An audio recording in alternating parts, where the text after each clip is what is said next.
Hello students.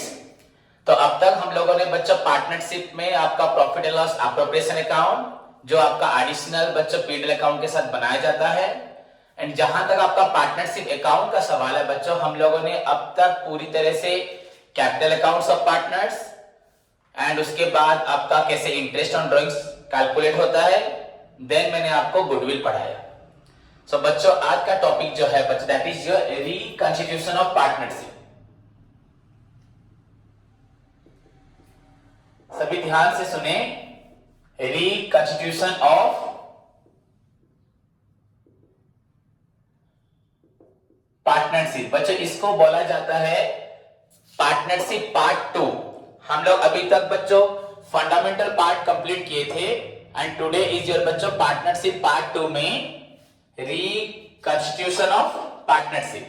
तो सभी ध्यान से देखें, द वेरी इंपॉर्टेंट टॉपिक बच्चों। So, see बच्चों, what do you mean by reconstitution of partnership? बच्चों आपको यहां से मालूम पड़ रहा होगा टर्म जो है रिकंस्टिट्यूशन। अगर मैं आपको कॉन्स्टिट्यूशन का मतलब बताऊं तो सभी को बचपन से शायद मालूम होगा, हिस्ट्री में पढ़ते थे। हाँ, जैसे कि हमारे संविधान की जो नियम को चेंज करना, तो कॉन्स्टिट्यूशन मैंने संविधान में जो नियम्स होते हैं कॉन्स्टिट्यूशन में पास होते हैं ना, सब लोकसभा, राज्यसभा, पार्लियामेंट, राष्ट्रपति जो मिलकर करते हैं सभी ना। नहीं तो बच्चे रिकंस्टिट्यूशन का मतलब हमने जो नियम्स बनाए हैं उसको फिर से क्या करना, फिर से उसका गठन करना, पुनर्गठन करना। मतलब कुछ कॉन्स्टिट्यूशंस थे, हमने उसको चेंज करके कुछ नए नियम्स लाए। क्लियर? एंड पार्टनरशिप बच्चे यहां पे पार्टनरशिप है, दैट मींस इंडिकेट कर रहा है रिलेशनशिप। क्या इंडिकेट कर रहा है? रिलेशनशिप। वैसे भी आपको मालूम है बच्चों पार्टनरशिप इज द रिलेशनशिप। सो यहां पे रिकंस्टिट्यूशन टर्म्स इंडिकेट कर रहा है डेफिनेटली कि हमारे पार्टनर्स में जो रिलेशनशिप था, हाँ, कुछ हद तक या पूरी तरह से बच्चों चेंज हुआ है। दैट्स व्हाई हमने क्या किया, रिकंस्टिट्यूशन ऑफ पार्टनरशिप किया। सिंपली मान के चलो बच्चों, दो पार्टनर थे, एक पार्टनर था आपका ए और एक पार्टनर आपका था बी। दोनों अपना प्रॉफिट डिस्ट्रीब्यूट करते थे, शेयर करते थे 60% एंड ये लेता था आपका 40%। दैट मींस इनका जो प्रॉफिट शेयरिंग रेशियो था दैट इज योर बच्चों 6:4। ओके, तो आज तक ये लोग प्रॉफिट शेयर करते थे अपने बीच में 6:4 रेशियो में। पर अगर इन लोगों ने डिसाइड किया कि हम कल से प्रॉफिट इक्वली लेंगे, दैट मीन दोनों प्रॉफिट को 5:5, मतलब ये भी 5 देगा, ये भी 5, मतलब 1:1। अगर प्रॉफिट मान के चलो बच्चों, प्रॉफिट ये लोग क्या लेते हैं, इक्वल लेते हैं, दैट मींस 1:1। अगर आप 5:5 देखेंगे वो भी आपका 5/10, टोटल प्रॉफिट 10 एंड ए का 5 तो 5/10, बी का ऑल्सो बच्चों 5/10, तो इसका आपको आंसर मिलेगा 1/2 एंड 1:1 ऑल्सो बच्चों, ये this is your 1/2 total profit होगा आपका 2, इसमें से ये लेगा 1, ये लेगा 1, सेम चीज है। सो प्रीवियसली ये लोग प्रॉफिट डिस्ट्रीब्यूट करते थे in the ratio of 6:4, but इन्होंने डिसाइड किया कि हम लोग आज से क्या करेंगे, अपने जो प्रॉफिट है उसको हम लोग इक्वली शेयर करेंगे। कैसे शेयर करेंगे? इक्वली। तो यहां पे बच्चों सोचो, इक्वली शेयर करेंगे मतलब हमारे पार्टनरशिप एग्रीमेंट में पहले से क्या लिखा हुआ है? एग्रीमेंट जब हमने रिटर्न बनाया था, पार्टनरशिप डीड में क्या लिखा हुआ है? वहां पे प्रॉफिट रेशियो हमारा 6:4 है। अब हम लोग क्या करने जा रहे हैं, प्रॉफिट को इक्वली शेयर करने के लिए डिसाइड कर रहे हैं। समझ में आए? तो डेफिनेटली हमें जो पुराना एग्रीमेंट था उसको मॉडिफाई करना है, उसको चेंज करना है, रिप्लेस करना है एंड और एक नया एग्रीमेंट उस प्लेस पे लेके आना है। समझ में आया कि नहीं? ठीक है बच्चों, तो जो मैंने आपको बताया बच्चों, आपका समटाइम्स क्या होता है, the partners decide to change the old agreement, old agreement को बच्चों चेंज करना एंड उसकी जगह पे न्यू एग्रीमेंट लेके आना, ओल्ड एग्रीमेंट को रिप्लेस करके उसके प्लेस पे न्यू एग्रीमेंट को लेके आना। बच्चों दिस प्रोसेस आपका ओल्ड एग्रीमेंट को कैंसिल करके, हाँ, हटा के न्यू एग्रीमेंट को आपको बनाना, that process is known as बच्चों आपका रिकंस्टिट्यूशन। तो जिस प्रोसेस में हम लोग ओल्ड एग्रीमेंट को हटा के न्यू एग्रीमेंट लेके आते हैं, that process is known as reconstitution of partnership. Okay, समझ में आया सबको? तो बच्चों, what do you mean by reconstitution of partnership? During the course of running a partnership business, sometime partner decide to change their profit sharing ratio हो, या partnership farm में उनका कुछ भी रोल चेंज होता है। जैसे कि मैंने आपको बताया अभी एग्जांपल, यहां पे प्रॉफिट पहले था इनका 6:4, इन्होंने डिसाइड किया कल से प्रॉफिट लेंगे इक्वली, तो डेफिनेटली हमारे एग्रीमेंट में लिखा हुआ है 6:4, पर हमें अभी कहां प्रॉफिट कैसे लेना है, इक्वली लेना है, तो हमें फिर से एग्रीमेंट बनाना पड़ेगा। तो हमें ओल्ड एग्रीमेंट को हटा के न्यू एग्रीमेंट बनाना पड़ेगा। That complete process is known as reconstitution. और एक चीज बच्चों, और एक चीज मान के चलो, सपोज ए और बी पार्टनर थे, इनका प्रॉफिट सपोज बच्चों वही 6:4 था।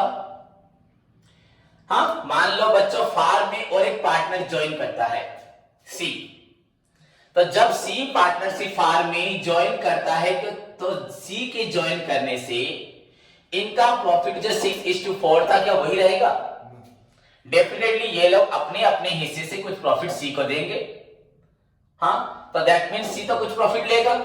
तो अभी जो हमारा प्रीवियसली जो रेशियो था, जो हमारा प्रोपोर्शनेट या परसेंटेज और बच्चों हमारा डिस्ट्रीब्यूशन ऑफ प्रॉफिट का जो रेशियो था, अभी वही सेम रहा ना, चेंज हुआ? तो डेफिनेटली हमें उस चेंज को एग्रीमेंट में शो करना चाहिए।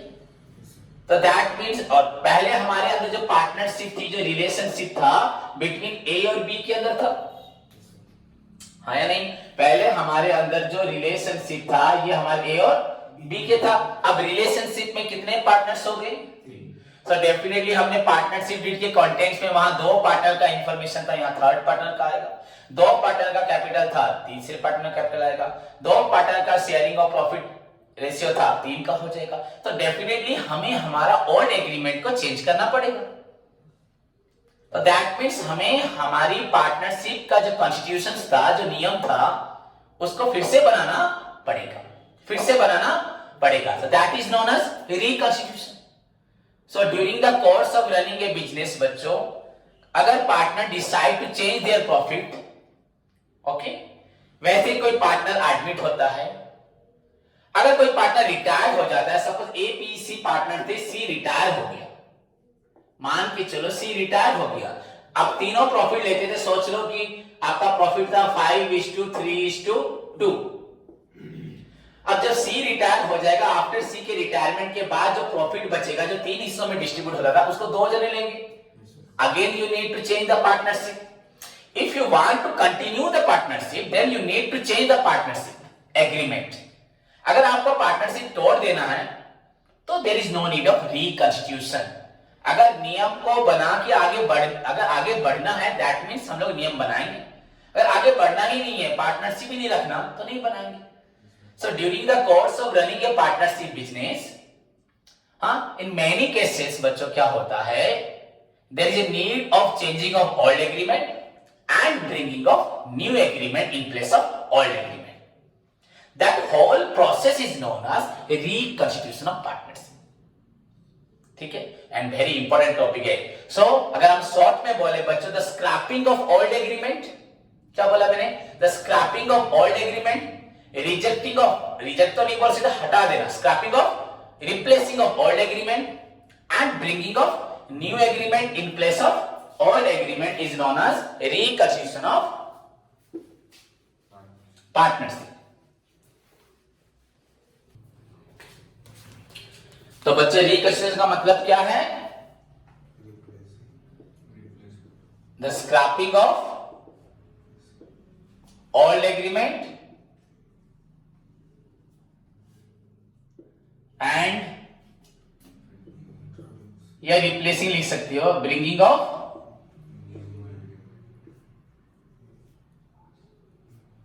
New agreement in place of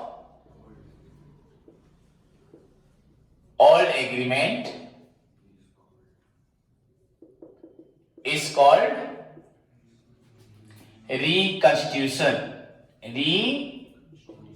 फिर से हमारा अनुष्ठान का पार्टनरशिप का संविधान नियम बना, रिकॉन्स्टिट्यूशन ऑफ रिलेशनशिप ना, पार्टनरशिप का relationship that is known as बच्चों रिकॉन्स्टिट्यूशन ऑफ पार्टनरशिप। ठीक है, अब सेकेंड चीज है बच्चों, अब रिकॉन्स्टिट्यूशन होता कब है, होता कब है बच्चों, what are the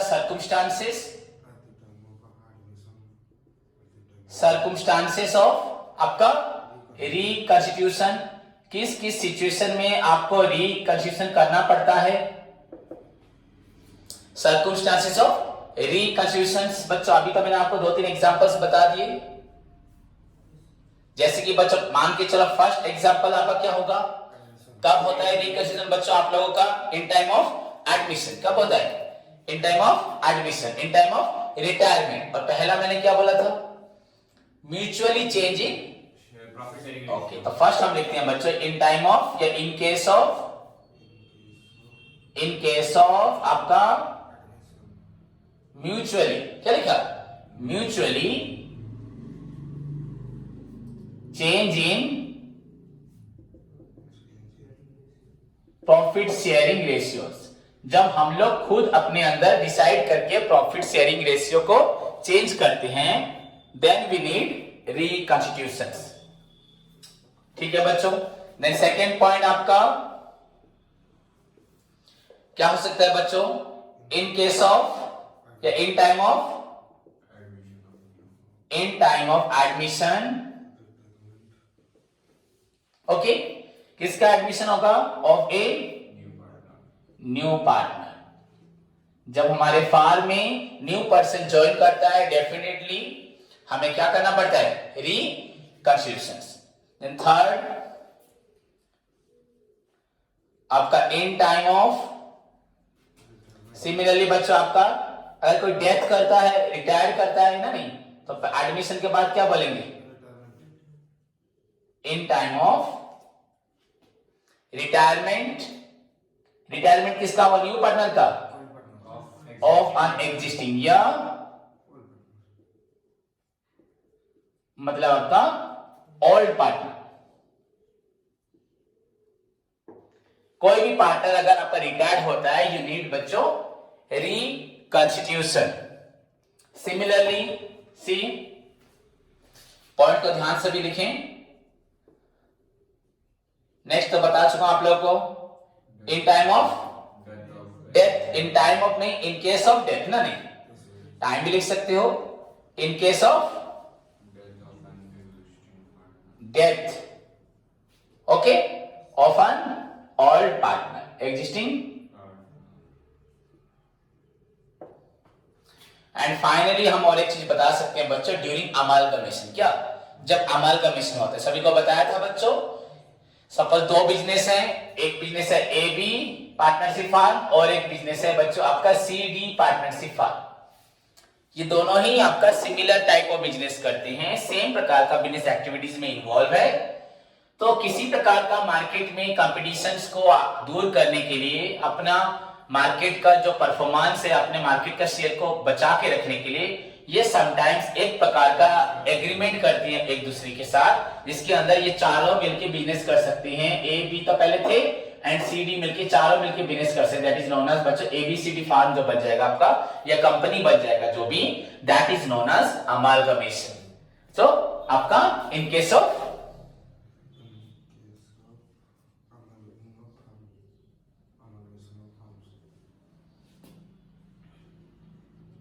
amalgamation of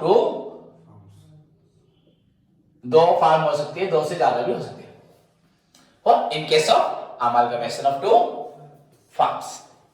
हो गया, समझ में आया? तो या अमालगमेशन ऑफ फार्म्स लिख दो, 2 card of firms. So these are the बच्चा situation that needs, these are the situations that need बच्चों रिकंस्ट्रक्शन ऑफ पार्टनरशिप, जहां पे हमें पार्टनरशिप को रिकंस्ट्रक्शन करना पड़ेगा। ओके, तो बच्चों यूजुअली स्टूडेंट सोचते हैं, इतना सबको समझ में आया हो? स्टूडेंट समझते हैं बस सर तो रिकंस्ट्रक्शन वेरी सिंपल है, हम तो समझ गए थ्योरी पार्ट, जैसे गुडविल निकालने का जरूरत कैसे होता है हमें मालूम है, need of goodwill in case of sole traders हो या पार्टनरशिप हो या कंपनीज फॉर्म ऑफ ऑर्गेनाइजेशन हो, वैसे रिकंस्ट्रक्शन की जरूरत क्या होती है, बट बच्चों रिकंस्ट्रक्शन बस नेमिंग नहीं है, इसमें बहुत कुछ है। रिकंस्ट्रक्शन मतलब हमें सिर्फ एग्रीमेंट को चेंज करना ही हमारे लिए कोई बड़ी बात नहीं है। एग्रीमेंट तो हम लोगों में जो डिसीजन होगा हम लोग जाके कोर्ट्स में जाके उसको चेंज कर सकते हैं, बट बच्चों एग्रीमेंट की वजह से टोटल ऑर्गेनाइजेशन का जो अकाउंट्स है उस पे इंपैक्ट पड़ता है। एंड आप सब याद होगा हमारा चैप्टर का नाम है पार्टनरशिप अकाउंट्स। रिकंस्ट्रक्शन की वजह से टोटल पार्टनरशिप का अकाउंट्स के ऊपर इफेक्ट पड़ता है, तो हमें इमीडिएटली वहां पे भी चेंजेस लाने हैं बिफोर रिकंस्टिट्यूशन। बिफोर अगर हम लोग अकाउंट्स को चेंज नहीं करेंगे और एग्रीमेंट चेंज कर देंगे तो उससे कुछ भी सही नहीं होगा, पूरी तरह से गलत हो जाएगा। तो रिकंस्टिट्यूशन ऑफ पार्टनरशिप जो हमने अभी पढ़ा, दैट रिक्वायर्स बच्चों a number of treatment adjustments in your accounts. तो मान के चलो आप बोलोगे इस बच्चे की सर क्या एडजस्टमेंट, हमें तो समझ में नहीं आ रहा। मान के चलो बच्चों कि जैसे कि सपोज ए और बी दो पार्टनर हैं, वो इनका प्रॉफिट शेयरिंग रेशियो 6:4, उसी को मैं लेके जाता हूं। इन्होंने आज तक फार्म में जो भी पैसा इनका हुआ इन्होंने डिस्ट्रीब्यूट किया इन द रेशियो ऑफ 6:4। अभी सोच लो बच्चों यहां पे इन्होंने कुछ पैसा आज तक रखा था रिजर्व। क्या रखा था? रिजर्व। इस रिजर्व में इनका पैसा अपने प्रॉफिट से काट के रिजर्व रखते थे। तो सपोज इन्होंने आपका रिजर्व में 10,000 रुपीज रखा हुआ है। कितना रखा हुआ है? 10,000 रुपीज रखा हुआ है। ओके, 10,000 समझ में आया सबको? क्लियर? तो इस 10,000 में आपका ए का कितना पर्सन है? 6,000 और इसका कितना है? 4,000। ठीक है। अगर ए और बी म्यूचुअली चेंज करते हैं अपने प्रॉफिट शेयरिंग रेशियो को कि कल से हम लोग इक्वली प्रॉफिट शेयर करेंगे 1:1, दैट मींस फार्म में इनका हक जो भी प्रॉफिट का हिस्सा जितना भी था, ये भी तो प्रॉफिट का ही पार्ट था, तो इसमें भी उनका हक क्या हो जाएगा? 1:1 हो जाएगा। ओके, समझ में आया? ओके, तो बच्चों आपका प्रॉफिट शेयरिंग रेशियो को चेंज करना तो ठीक है, हमने इक्वल पार्टनर कर दिया सो दैट दूसरा पार्टनर मोटिवेट होगा। सब इसका ज्यादा कंट्रीब्यूशन था फार्म में इन द फॉर्म ऑफ बच्चों लेबर या अपनी एफिशिएंसी दिखाता था, पर इसका भी था बट इसका कैपिटल ज्यादा था, तो इन्होंने इक्वली कर दिया। पर कल से प्रॉफिट तो इक्वली लेंगे, पर आज तक जो रखा था उसमें मेरा शेयर सपोज ज्यादा था, ए का, बी का कम था, तो बी का तो उसमें भी फायदा मिल गया। तो आई थिंक ये तो गलत है ना। अब आप बोलोगे सर क्यों गलत है? आपने तो बोला कि बी का कंट्रीब्यूशन ज्यादा था। हाँ, ओके, ठीक है। अगर मान के चलो बच्चों वैसे ही लायबिलिटी है, मार्केट में हमने उधार ले रखा है, हाँ हमने उधार लेकर रखा है बच्चों 10 लाख। इस 10 लाख में ए को कितना रिटर्न करना पड़ेगा? ए का लायबिलिटी कितना है एंड बी का लायबिलिटी कितना है? 4 लाख। ठीक है, अब रिकंस्ट्रक्शन करते हैं। कल से बी कितना रिटर्न करेगा? ए रिटर्न करेगा 5 लाख, बी रिटर्न कितना करेगा? 5 लाख। तब बी क्या मानेगा? हाँ, रिकंस्ट्रक्शन करने के द्वारा बी का क्या फायदा हुआ? फायदा सभी चाहिए, नुकसान चाहेंगे? तो जिस तरह तुम लोग बोल रहे हो कि 1 रुपए एक्स्ट्रा या 1 लाख रुपए एक्स्ट्रा नहीं दूंगा, इनफैक्ट तुम लोग पार्टनर्स हो, तो वैसे ही मैं तुमको अपना रिजर्व में से कैसे 1,000 रुपए ज्यादा दे दूंगा कल? सो डेफिनेटली बिफोर रिकंस्ट्रक्शन हमें जो हमारा प्रीवियस अकाउंट्स है, प्रीवियस हमने जो लेजर्स है, हमारे प्रीवियस बैलेंसेस है जिसमें मेरा कंट्रीब्यूशन ज्यादा तुम्हारा कम या तुम्हारा ज्यादा मेरा कम, तो हमें उसको पहले एडजस्ट कर लेना है। ठीक है, मतलब ये 6,000 रुपीज ए ले जाएगा, ये 4,000 रुपीज बी ले जाएगा, एंड कल से हम लोग क्या करेंगे? फिर से रिजर्व रखेंगे। अब जो रिजर्व होगा उसमें प्रोपोर्शनेटली इसका 50% होगा एंड इसका 50% होगा। क्लियर? Any doubt? तो ये चेंज करना पड़ेगा, हाँ या नहीं? ओके, समटाइम्स बच्चों इतना ही नहीं होता, और भी कुछ होते हैं जी, मैं आपको डिटेल में पढ़ाऊंगा, बस एग्जांपल्स बता रहा हूं कि सर क्यों रिकंस्ट्रक्शन इतना बड़ा है, बहुत बड़ा है। मान के चलो जरूरत नहीं है हम लोग पार्टनरशिप चेंज करेंगे मतलब एग्रीमेंट चेंज होगा मतलब अपनी सारे रिजर्व को उठा लेंगे, सारी लाइबिलिटी को तुरंत पेड कर देंगे, इतना अगर हमारे अंदर एबिलिटी होती, हाँ, तो हम लोग तो लोन लेते ही नहीं, सब कुछ पहले से देके दुकान अलग अलग करके भी चले जाते, हाँ या नहीं? तो हम लोगों ने बस म्यूचुअली चेंज किया, दैट डजंट मीन कि हम सारा पैसा अभी तुरंत मार्केट का रिटर्न भी कर देंगे।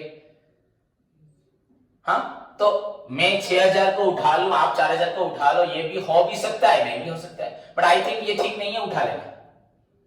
तो आज तक आपने बिजनेस ले रखा था, तो बिजनेस तो फिर जीरो हो जाएगा, रिजर्व क्या हो जाएगा, हाँ या नहीं। ठीक उसी तरह बच्चों लायबिलिटी भी आप क्या तुरंत रिटर्न कर सकते हो, ऐसा भी जरूरी नहीं है। बट अगर हम लोग विड्रॉ नहीं करते या लायबिलिटी को पेड नहीं करते, तो कल सुबह क्या होगा, इसको देना पड़ेगा 5 लाख, जिसके लिए ये राजी नहीं होगा। हाँ होगा क्या, पर हो जाएगा। अगर ए क्या करता है, हाँ 1 लाख रुपए इसको दे देता है, मान के चलो, ठीक है, फिर कल से ये राजी होगा कि नहीं 5 लाख देने के लिए, एनी प्रॉब्लम। हमें किसी को लायबिलिटी रिटर्न देनी नहीं है, अभी हमें किसी को देना पैसा हम बाद में देंगे, बिजनेस जैसे चलता था वैसे ही मान के चलो, वैसे ही चलेगा। बट ए सिर्फ क्या करेगा, हाँ या नहीं, 1 लाख रुपए इसको देना था, किसको, सपोज सी से उधार लिया था, तो ए को ये दे, ए सी को देगा 6 लाख, ए अगर बी को दे देता है आपका 1 लाख ट्रांसफर करता है, तो डेफिनेटली बी कल मान जाएगा, नो प्रॉब्लम। तो सिंपल सा एडजस्टमेंट, हमें किसी को देना नहीं पड़ेगा, बट हमारे अंदर एडजस्टमेंट्स होगा, हमारे अकाउंट चेंजेस होंगे, हाँ या नहीं। सो बच्चों that is very important part of your reconstitutions. Usually the meaning of reconstitution very बच्चों आपका फोनेटिक है वेरी सिंपल, कि scrapping of old agreement and bringing of new agreement, changing of old agreement, replacing of old agreement. But how does it impact on the complete partnership account, उसको देखना बहुत जरूरी है, उसको देखना बहुत जरूरी है। मान के चलो यहां पे और एक पार्टनर बच्चों डी ज्वाइन करता, इन्होंने रिजर्व रखा हुआ है, इन्होंने लायबिलिटी लिया है, तो डी क्या इस रिजर्व को शेयर करेगा? Is there any right of D हाँ टू शेयर दी बच्चों any part of your reserve, या D is liable to pay the firm's liability before its admission, before is admission. D क्या अपने admission से पहले farm ने जो उधार लेगा उसको वो देगा? नहीं देगा। तो वहां पे भी तुमको इस चीजों को अपने नाम पे करना है, इसको अपना शेयर करना है, इसको खुद पेमेंट करना है, क्योंकि डी इसके लिए लायबल होगा नहीं। डी उसकी एडमिशन के बाद से जितनी भी फार्म में एक्टिविटीज होता है उसमें उसका क्या है, शेयर है, उसकी लायबिलिटी है, हाँ या नहीं। तो उस समय भी हमें क्या करना पड़ेगा, रिकंस्टिट्यूशन ऑफ पार्टनरशिप, मतलब एग्रीमेंट तो चेंज होगा ही होगा, उसके साथ साथ हमारे अकाउंट्स पे भी उसका इंपैक्ट पड़ेगा। यू नीड टू पास बच्चों adjustment, you need to pass adjusting entries and accounts को फिर से बनाना पड़ेगा। Which account? Capital account. And यहां पे लायबिलिटी आ रही है, रिजर्व आ रही है, ये सब कहां आता है? एसेट्स में आता है, लायबिलिटीज में आता है, हाँ या नहीं। अब ये रिजर्व कहां है? लायबिलिटी में आएगा। लायबिलिटी कहां है? लायबिलिटी माने बैलेंस शीट में आता है, कहां आता है? एसेट नहीं बोला, बैलेंस शीट में आता है ये सब आइटम। अगर एसेट्स वैसे होगा, ऐसे लायबिलिटी की तरह हमारे पास एसेट्स है, उस पे हक मेरा है, तुम्हारा कम है, तो तुम क्या करोगे? कल से तो इक्वल हक लोगे ना। हाँ, I am ready to give you equal profit, but इसका मतलब तो नहीं मेरा प्रॉपर्टी भी तेरे को दे दूंगा। मेरी बात समझ में आ रहा है कि नहीं आ रहा है? ओके बच्चों, हम लोग पार्टनर थे 6:4 के। सपोज फार्म में हमारा प्रॉपर्टी था 10 करोड़ का, मान के चलो, इसमें मेरा था 6 करोड़ एंड तुम्हारा था 4 करोड़। कल से मैं राजी हूं कि आपको क्या दूंगा? प्रॉफिट जो होगा इक्वल दूंगा। बच्चों प्रॉफिट इक्वल ही दूंगा ना, इसका मतलब तो नहीं प्रॉपर्टी भी दे दूंगा। प्रॉपर्टी तो नहीं दूंगा ना, प्रॉपर्टी तो सेम रहेगा। समझ में आया कि? दैट्स व्हाई रिकंस्टिट्यूशंस में number of adjustments, number of बच्चे ट्रीटमेंट्स आर देयर। ओके, अब हम बोलेंगे सर किसके लिए ट्रीटमेंट पढ़ेंगे? देयर इज स्पेसिफिक सीक्वेंस होना चाहिए। एज यू नो, मैंने आपको यहां पे सीक्वेंस में लिखा, what are the circumstances where reconstitutions take place. कैसी कैसी सिचुएशंस में हमें रिकंस्टिट्यूशन करना पड़ता है? तो during mutually change in profit share ratio. तो जब म्यूचुअली चेंज करेंगे, यहां पे चेंज हो रहा है 6:4 से 1:1, तब क्या क्या रिकंस्टिट्यूशन का इंपैक्ट पड़ेगा? ये एक part, this is your partnership part 2। क्या? पार्ट 2। देन एडमिशन में किस तरह से रिकंस्टिट्यूशन इंपैक्ट होता है? Partnership part 3। डिफरेंट बुक में अलग तरह से दिखाया है, आपके बुक में ऐसे है। देन रिटायरमेंट में पार्ट 3, डेथ में पार्ट फॉर, तो अगर हम सबको अलग अलग से ले जाएंगे, हमको सभी को अलग अलग से सीखना पड़ेगा। हाँ है कि बहुत सी चीजें बहुत सिमिलर हैं लगभग, बट हमको इंडिविजुअली सबको सीखना पड़ेगा। How reconstitution impact on the mutually change in profit share ratio, on the नहीं, ड्यूरिंग दी बच्चों mutually change in profit share ratio on the accounts of the partners. कौन सा अकाउंट में इंपैक्ट डालेगा? कैपिटल अकाउंट और balance sheet में। वैसे admission में क्या होता है, रिटायरमेंट में क्या होता है, डेथ में क्या होता है, अमालगमेशन में क्या होता है, दीज आर द बच्चों आपका सिचुएशंस वेयर रिकंस्टिट्यूशन होता है एंड रिकंस्टिट्यूशन आपके अकाउंट्स को इंपैक्ट डालता है। ओके, सबको समझ में आया? तो होप्स सभी स्टूडेंट्स जितना बोला समझ पाए। उसके बाद बच्चों इसे पढ़ने से पहले जो हम लोग पढ़ेंगे या आपका the situations where reconstitution how impact, माने सिचुएशन वेयर रिकंस्टिट्यूशन इंपैक्ट करता है एंड कैसे इंपैक्ट करता है, उसको हम नेक्स्ट क्लास में पढ़ेंगे। पर उससे पहले हमें कुछ टर्म्स सीखने पड़ेंगे, टर्म्स जो वेरी इंपॉर्टेंट है। ये भी एक पार्ट है आपका बच्चों रिकंस्टिट्यूशन का। उसमें हमें देखने को मिलता है बहुत सारे टर्म्स बच्चों। ओल्ड रेशियो सीखने को मिलेगा, तो व्हाट इज ओल्ड रेशियो जानेंगे, then what is new ratio, then आपका व्हाट इज सैक्रिफाइसिंग रेशियो। मैंने आपको जो बताया बेसिक पार्ट उसको याद रखना है, देन हम आगे बढ़ेंगे। देन उसके बाद आपका है गेनिंग रेशियो। सो बच्चों ये फर्स्ट 4 टर्म्स है जो इसे हमें सीखना पड़ेगा एंड कैलकुलेशन भी करना सीखना पड़ेगा। इनमें से 2 रेशियोज तो हमें, ये तो ऑलरेडी क्वेश्चन में होगा, इसको हम बेसिकली कैलकुलेट करना पड़ेगा, जिसको हम आपको नेक्स्ट क्लास में पढ़ाएंगे। ठीक है, धन्यवाद।